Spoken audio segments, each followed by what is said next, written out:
тэгээ бид нар чи одоо ажил хийгээд гол нь хийсэн ажлаа, потенциалаа, хийсэн зүйлийг хэр шударгаар үнэлүүлж чаддаг вэ?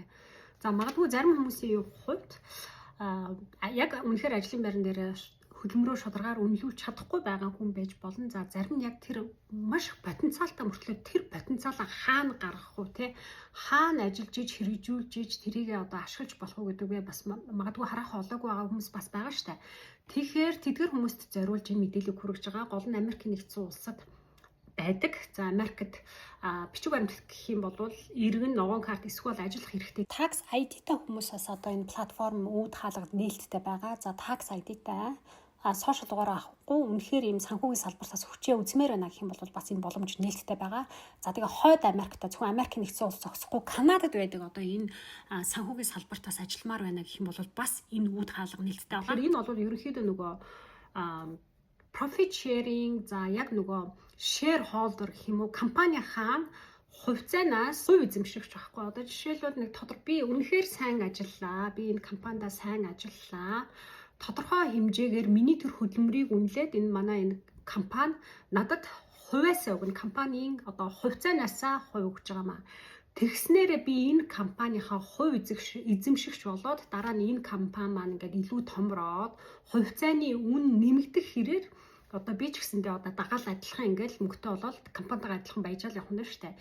Тэгэхээр яг ийм боломж бол энэ бол одоо маркетинг бизнесийн нэг хэлбэр байгаа. Одоо нэг план ялангуяа Америкт бол нөгөө profit sharing plan гэдэг ийм план хэрэгжээд явдаг. Энэ яадаг вэ гэхээр ерөө үнэхээр потенциал өндөртөө сайн ажилдаг тийм сайн хүмүүс байх юм бол нэгдүгürt тэр компани тэр хүмүүсээ урамшуулна тэгжиж тэр хүмүүс чинь бас урам зоригтойгоор ажиллаа хийн хамгийн гол нь би хөдөлмөрөө үнэн зөвөөр үнэлүүлж байгаа гэдэг утгаараа тэр хүмүүс маш сайн ажиллах учраас яг энэ зарчмаар явсан компаниуд ч гэсэндээ маш сайн амжилттай явдаг ийм загвар байгаа.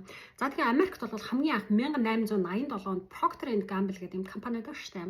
Энэ компани анх энэ profit sharing гэдэг энэ хувьцаанаасаа за ашгаасаа орлогоосоо ингээд сайн ажилдаг хүмүүстэй хүртээдэг энийг ингэж нэвтрүүлж ирсэн байна л да. За тэгээд хамгийн сүүлийн үеийн тод жишээ гэх юм бол Southwest гэдэг нэг Америкийн авиа компани байгаа шүү дээ.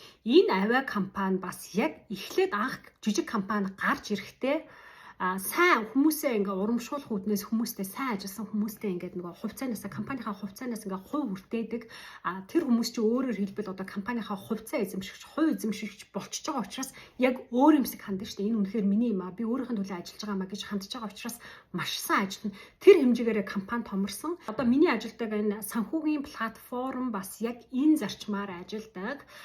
Яг Америкт маш хурдан өсөж дэвжиж байгаа ийм платформ санхүүгийн платформ байгаа. За тэгээд хэрвээ өөрийнхөө хүчин чадлыг үнэхээр би үзмээр байна. Би өөрийгөө юу чаддгаас хормоор байна. За тэгингээ хамгийн гол нь би өөрийгөө энэхүү өөрийнхөө хөдөлмөр оюуны хүчин чадлыг үнэлүүлнэ, шударгаар үнэлүүлнэ гэх юм бол одоо яг би энэ платформ дээр надтай хамтраад ингээ ажиллаарай гэж урьж байгаа байхгүй юу. За тэгээд энэ манай энэ платформ энэ компани давуу тал нь юу байдаг вэ гэхээр бусад компани ижил төстэй үйл ажиллагаа явуулдаг компаниудтай харьцуулахад контракт буюу одоо яг цалингийн авах хэмжээ хамгийн өндөр контракттай ажилладаг. Яг адилхан компаниудтай ажиллана, яг адилхан зүйлийг хийн. Гэхдээ өндөр цалин авдаг ийм давуу талтай байгаа юм. За тэгээд гол нь бид нар олон компанитай хамтарч ажиллаа. Бид нар өөрсдөө бизнесээ own хийдэг. Book of business-ээ own хийх учраас бид нар өөрсдөө зөвхөн нэг компанид харьяалагдана гэхгүйгээр тэр платформ маань бидний бизнес хийх боломжийг хангаж байгаа харин бид нар тэднийг ашиглаад бизнесээ хийгээд байгаа гэдгээрээ давуу талтай байгаа маа. Тэгэхээр та бүхэн хэрвээ ажлынхаа хажуугаар ямар нэгэн зүйл хий, санхүүгийн салбарт ажиллаад үзье, өөрийгөө туршаад үзье гэж бодох юм бол надтай холбогдоорой. За та өөрөө хэрвээ магадгүй амжихгүй ч гэсэн за магадгүй энэ хүн бас маш боломжтой одоо ийм ажил хайж исэн да гэдэг мэдж байгаа хүн байх юм бол бас миний энэ хүү бичлэгийг шеэрлээд явуулаад бас энэ мэдээллийг хүргээрэй гэж хүсмээр байна. За тэгээд надтай холбогдох утас одоо энэ доор гарч байгаа та бүхэн өөрийгөө Америкийн санхүүгийн салбарт сориод үзээрэй.